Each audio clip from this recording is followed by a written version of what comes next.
Kadambari silks లో కళ్యాణ కమనీయం సెల్ మార్చి 6 నుండి 19 వరకు ప్రతి 15,000 బ్రైడల్ సారీస్ కొనుగోలుపై ఒక గోల్డ్ కాయిన్.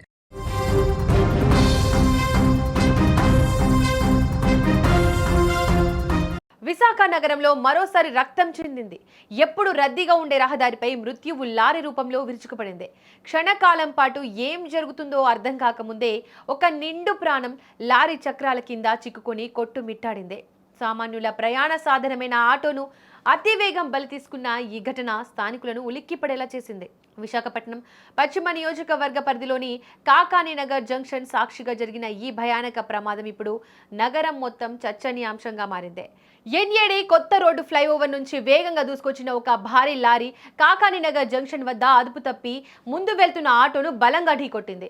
ఈ దెబ్బకు ఆటో తునాతునుకలుగా కాగా అందులో ప్రయాణిస్తున్న 3 ప్రయాణికులు తీవ్రంగా గాయపడ్డారు. అయితే ఈ ప్రమాదంలో అత్యంత భయంకరమైన దృశ్యం ఏమిటంటే ఒక మహిళ లారీ కింద భాగంలో ఇరుక్కుపోయింది.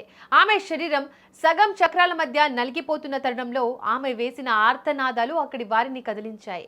ప్రాణాపాయ స్థితిలో ఉన్న ఆమెను చూసి స్థానికులు ఒక్కసారిగా దిగ్భ్రాంతికి గురయ్యారు. ప్రమాదం జరిగిన వెంటనే స్థానికులు పెద్ద ఎత్తున అక్కడికి చేరుకున్నారు. లారీ కింద చిక్కుకున్న మహిళను బయటకు తీసేందుకు స్థానిక యువకులు ప్రయాణికులు తీవ్రంగా శ్రమించారు. దాదాపు అరగంట పాటు సాగిన ఈ రెస్క్యూ ఆపరేషన్ ఒక యుద్ధాన్ని తలపించింది.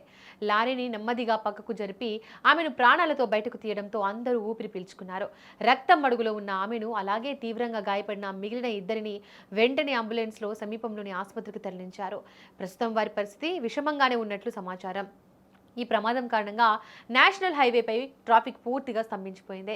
ఎన్ఏడి నుంచి గాజువాక వెళ్లే రహదారిపై కిలోమీటర్ల మేర వాహనాలు నిలిచిపోయాయి. సమాచారం అందుకున్న పోలీసులు వెంటనే ఘటనా స్థలానికి చేరుకుని క్రేన్ సహాయంతో ప్రమాదానికి గురైన వాహనాలను పక్కకు తొలగించి ట్రాఫిక్ను క్రమబద్ధీకరించారు.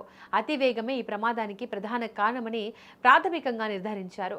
ఫ్లైఓవర్ దిగే క్రమంలో వాహనాల వేగం నియంత్రణలో లేకపోవడం వల్ల ఇలాంటి ఘోరాలు జరుగుతున్నాయని స్థానికులు ఆగ్రహం వ్యక్తం చేస్తున్నారు.